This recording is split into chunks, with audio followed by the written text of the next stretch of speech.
Assalomu alaykum azizlar. Bugungi sanamiz 17-aprel 2025-yil. Nasib bo'lsa 8 armaturadan to'qildi bu.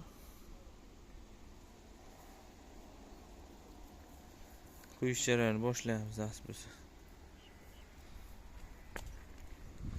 6 sim 8 armatura.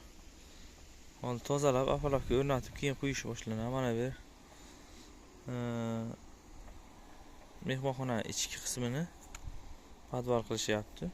Biza to'liq betonni qo'yib beramiz. 70 metrga yaqin joy. Karkazlar bo'ldi. Hozir apalakkalarimiz kelsa qurib, nasib bo'lsa o'sha quyish jarayonlarini ko'rsatamiz. Bir tonna sementimiz keldi hozircha.